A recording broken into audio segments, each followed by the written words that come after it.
Namaskar, myself Professor Dr. Shyam Sundar, working as a Senior Consultant Nephrology at Kailash Hospital, Noida, Sector 27. World kidney day के उपलक्ष्य में आप सबका स्वागत है। वर्ल्ड किडनी डे हर साल सेकंड थर्सडे ऑफ मार्च को मनाया जाता है, जिसका मेन उद्देश्य है कि हम लोगों में गुर्दारोपण के बारे में जानकारी बढ़ाएं और इसके निदान का सुझाव दें, क्योंकि गुर्दा रोग विश्व भर में महामारी का रूप धारण कर चुकी है। हर 10 मनुष्य में एक कोई गुर्दा रोग से ग्रस्त है। सबसे कॉमन किडनी डिजीज़ को हम क्रोनिक किडनी डिजीज़ कहते हैं। Chronic kidney disease is a major silent killer like heart attack, hypertension, diabetes and cancer. इस वर्ष 11 मार्च 2021 में वर्ल्ड किडनी डे का मैसेज है live well with kidney disease.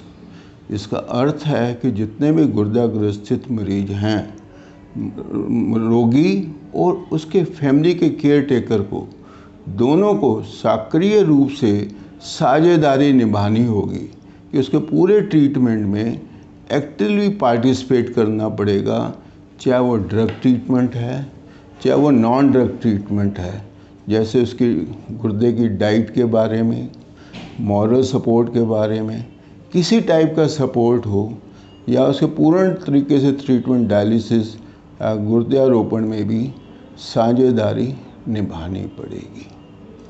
गुर्दा रोग के बारे में हमें जानकारी से पहले हमें ये समझना होगा कि हमारे गुर्दे का हमारे शरीर में क्या कारण है। गुर्दे जो हैं हमारे शरीर के बहुत ही एक एसेंशियल ऑर्गन है। They are really very amazing organ. जो हमारे शरीर में 2 गुर्दे होते हैं जो पेट के ऊपर के भाग में स्थित हैं, उनकी फंक्शनिंग यूनिट को हम नेफ्रॉन कहते हैं। दोनों गुर्दे मिलाकर कम से कम 20 लाख नेफ्रॉन होते हैं। नेफ्रॉन का मेन कार्य है कि हमारे ब्लड को प्योरीफाई करना। हमारे शरीर में जितने भी दूषित पदार्थ पैदा होते हैं, जितना भी एक्स्ट्रा पानी होता है, वो पेशाब के माध्यम से शरीर से बाहर निकाल देते हैं। इसके अलावा फ्लूइड्स, सोडियम, पोटाशियम, मिनरल और एसिड बेस का संतुलन बनाए रखते हैं, जिसके कारण हमारी बॉडी के सेल नॉर्मल फंक्शन कर सकते हैं। गुर्दे जो हैं हमारे शरीर के ब्लड प्रेशर को पूरी तरह से रेगुलेट करते हैं। एक हार्मोन रिलीज़ करते हैं जिसे हम एर्थोपाइटिन कहते हैं, जिस करके हमारे ब्लड में हीमोग्लोबिन का लेवल मेंटेन रहता है, ताकि मरीज को, इंसान को एनीमिया ना पैदा हो। और एक एक्टिव हार्मोन बनाते हैं विटामिन डी, जिस करके हमारे शरीर के स्ट्रेंथ को मेंटेन रखते हैं। गुर्दे रोग किडनी डिजीज़ के बारे में देखते हैं कि कब हम कहते हैं कि मरीज किडनी डिजीज़ से ग्रस्त है, इसके क्या लक्षण होते हैं, क्या कारण होते हैं, और हम कैसे इसको अर्ली डायग्नोस करते हैं।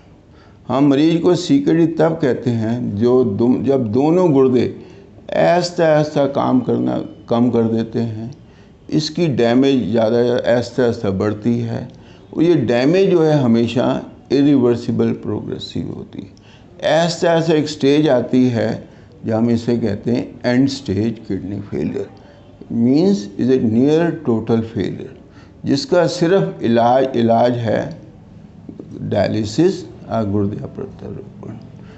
अनफॉर्चुनेटली ये ट्रीटमेंट बहुत ही एक्सपेंसिव है, एग्जॉर्बिएंट है। लेस देन 10% भी हमारे मरीज इसका इलाज ढंग से नहीं करा पाते। तो इसलिए किडनी डिजीज़ का मेन स्टे ऑफ ट्रीटमेंट जो है प्रिवेंशन, निदान करना, अर्ली डायग्नोसिस करना। अर्ली डायग्नोस, हम किसी मरीज को अगर अर्ली भी डायग्नोस कर लें, और बहुत सारे गुर्दा रोग ऐसे हैं जिसका हम पूरी तरह से इलाज कर सकते हैं।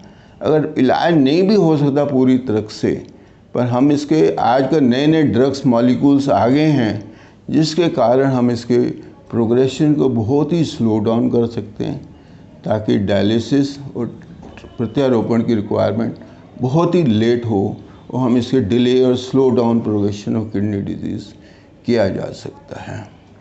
अब अगर हम इसको डायग्नोसिस में बहुत ही सिंपल है, 2 cc ऑफ ब्लड लेके हम एक किडनी फंक्शन टेस्ट करते हैं, यूरिन रूटीन माइक्रोस्कोपिक एग्जामिनेशन करते हैं ताकि हम देखें उसमें प्रोटीन्स तो नहीं आगे जो कि एक अर्लीस्ट साइन होते हैं किडनी डैमेज के। एक अल्ट्रासाउंड करते हैं कि उससे किडनी का साइज़ क्या है। अगर ब्लड में हम किडनी फंक्शन देखें, जो दूषित पदार्थ जैसे यूरिया है, अगर इसकी मात्रा 40 मिलीग्राम से ज़्यादा हो या serum creatinine 1.2 in males and 0.9 in female से ज़्यादा हो तो हम कहते हैं कि ये मरीज गुर्दा किडनी फेलियर से ग्रस्त है। और इसके हम लक्षण देखें, you will be surprise to know कि 90% से ज़्यादा में कोई सिम्टम्स नहीं होते हैं, they are symptom free. Most of the time they are diagnose कि जब हम रूटीन चेकअप के लिए जाते हैं या इंश्योरेंस के चेकअप के लिए जाते हैं या फिर किसी प्री ऑपरेटिव चेकअप कराते हैं, मरीज को हैरान होता है कि उसकी किडनी फेलियर बहुत सारी एडवांस हो चुकी है। कई सारे हमारे पास मधुमेह के पेशेंट आते हैं जब उन्हें पहली बार पता लगता है कि ये मरीज जो है नियर टोटल किडनी फेलियर में भी है और इसको डायबिटीज़ भी पहली बार ही है। और 90% जो पेशेंट सिम्टमलेस होते हैं, इसका एक बेसिक रीज़न है कि जब तक 75% से ज़्यादा किडनी डैमेज नहीं हो जाती उसके लक्षण नहीं आते। और अर्ली स्टेज में पेशेंट को बहुत वेग सिम्टम होता है जो उसको ओवरलुक करता है, जैसे थोड़ा सा चलने में जल्दी थक जाना जिसे हम इजी फटीगनेस कहते हैं, और थोड़ा ज़्यादा चलने में सांस फूलता, शॉर्टनेस ऑफ ब्रेथ कहते हैं। ये सब एनीमिया के लक्षण हैं और ऑलमोस्ट सभी किडनी पेशेंट में एनीमिया पाया जाता है। इसके साथ अगर यूरिन में फ्रॉथ आनी शुरू हो जाए, इसका मतलब है कि यूरिन में किडनी से प्रोटीन लीक करके यूरिन में आ रहे हैं, that is the earliest sign of the kidney damage. इस करके उसको मरीज को थोड़ी सी स्वेलिंग आती है पैरों में या फेस पे। जब अर्ली स्टेज पे होता है, सुबह उठता है तो उसको थोड़ी आंखें भारी होती हैं। जब गुर्दा डिजीज़ थोड़ी ऐसा सा बढ़ता है तो उसको नॉजिया सेंसेशन, वॉमिटिंग सेंसेशन के, दिल का मिचलाना, बार बार उल्टी आना, स्किन ड्राई हो जाती है और खुजली होती है। ये दूषित पदार्थ जब इकट्ठे हो जाते हैं, जब दूषित पदार्थ बहुत ज़्यादा इकट्ठे हो जाते हैं, कई बार मरीज जो है बेहोशी की हालत में भी आता है, उसको दौरे पड़ते हैं। अब हम जानने की कोशिश करें कि कारण क्या होते हैं किडनी डिजीज़ के। ये पाया गया है कि 75% जो हैं मधुमेह और ब्लड प्रेशर के शिकार होते हैं। मधुमेह देखा जाए 40 से 50% मरीज किडनी बीमारी से ग्रस्त होते हैं। हर दूसरा मधुमेह का मरीज को किडनी की बीमारी की शंका है और हर चौथा ब्लड प्रेशर का मरीज किडनी की से ग्रस्त होने के चांसेस हैं।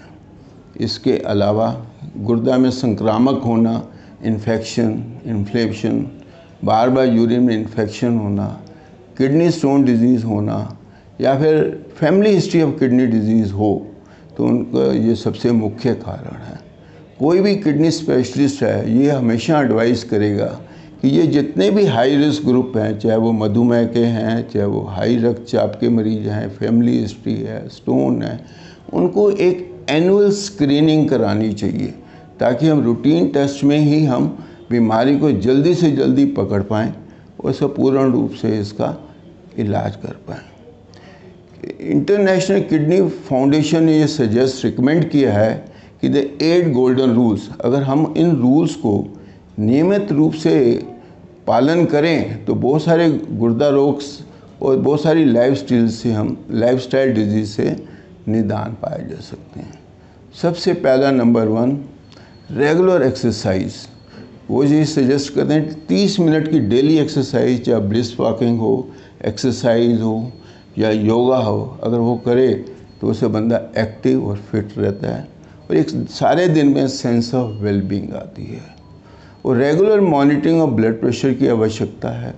जब ब्लड प्रेशर हाई है इसका पूरी तरह से निदान करें, ट्रीटमेंट करें ताकि ब्लड प्रेशर का लेवल लेस देन 120/80 होना चाहिए। इसी तरह ब्लड शुगर भी मॉनिटरिंग रेगुलर करनी चाहिए।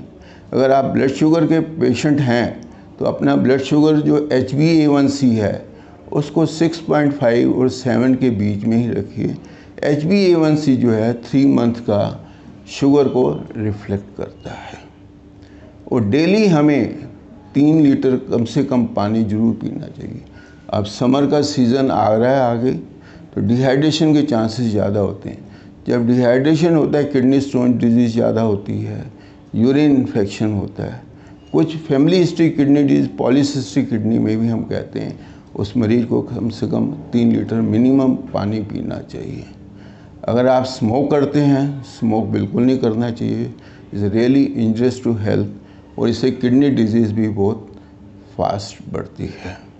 और हमें हमेशा नियमित रूप से बैलेंस न्यूट्रिशियस फूड खाना चाहिए। अपनी बॉडी वेट को चेक रखना चाहिए। मैं ये कहूँगा कि हर 2 हफ्ते में अपना बॉडी वेट लें। अगर आप अपना बॉडी वेट को स्ट्रिक्टली कंट्रोल करेंगे तो बहुत सारी बीमारियों को निदान कर सकते हैं। Obesity is a real root cause for the many diseases. और लास्ट में ये कहूँगा, जितने भी ये हाई रिस्क पेशेंट्स हैं जो मैंने बताए हैं आपको, डायबिटीज़ के, hypertension, kidney disease, family history and all, उनको एनुअल स्क्रीनिंग कराना बहुत ही आवश्यक है ताकि हम अर्ली डायग्नोस कर पाएँ। मैं ये विश्वास करता हूँ कि जो भी मैंने आपको जानकारी दी है आप इसको ज़रूर लाभ उठाएंगे और मेरे लायक कभी भी कुछ सेवा होगी मैं हमेशा उपलब्ध हूँ। Thank you very much. धन्यवाद। Subscribe now and press the bell icon. Never miss an update.